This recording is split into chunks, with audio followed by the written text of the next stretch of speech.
Hello, we're Philip, and we are here to unleash your talents. You know, this month we're speaking all about your personal brand. And this week specifically, and in this video, we're focusing on your voice. me.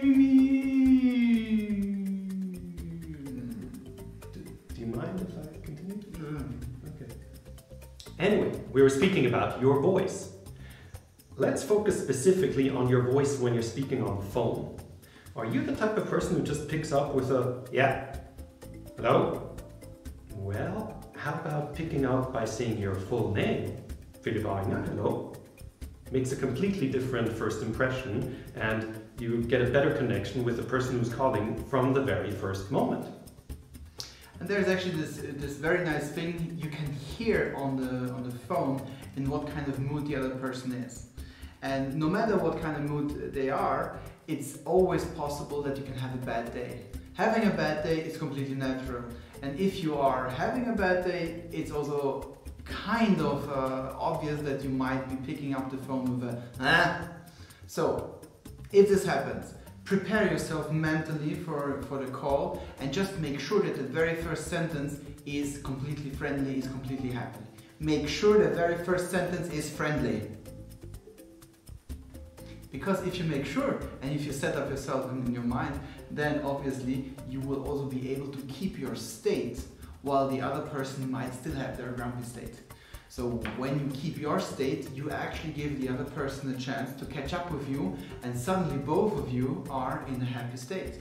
And that means if you both are progressing in a friendly way, well, maybe there might be one or two chances that increase for you, or some new possibilities, or just the conversation is a nice one that you can enjoy for yourself. Now, why do we speak so much about your voice on the phone?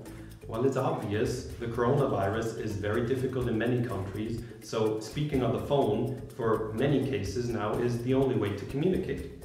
And what does this mean? It means you lose many sensory channels, which means body language completely gone. Mimics, so whatever you do with your face, completely gone. He practiced that. I did. I have this face every day of my life for 34 years already. Almost 35. Anyway, what I'm saying here is the only way you have to convince people, or the only way you have to convey a message, is with your voice. And there's some small adjustments that you can make. And I think, again, Philip has something to say about that. Oh. Actually, everybody can do this. So no matter what kind of voice quality you have, you can always use your voice in a particular way. And sometimes when we are stressed, the voice moves up in our body and we start closing up here, and the register, it's called register, the register becomes super high, everything tenses up here, and isn't this a lovely voice that I have right now? No?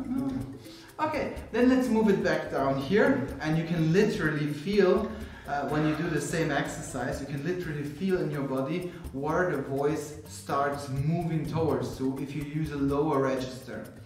And the thing is, everybody, as I said, everybody can do this. You can even use a lower voice, because the lower the voice is, the lower the register is that you use, the more authoritative you are perceived and the more credibility you seem to evaporate. No matter if you actually already have this credibility or not, but it does help to be more believable.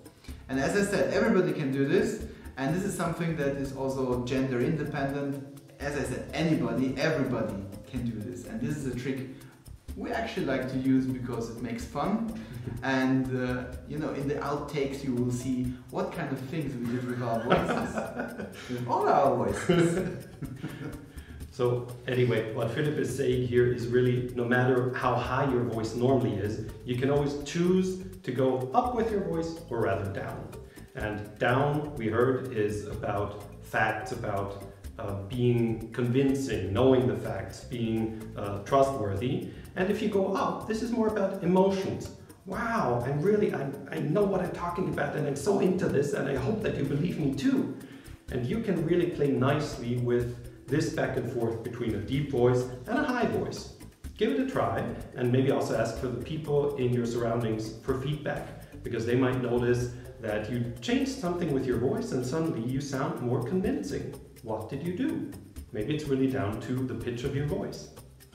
And that's it for this week. We see you next week again. We're Philip and Philip, and we're here to unleash your talents. Take care. Ciao.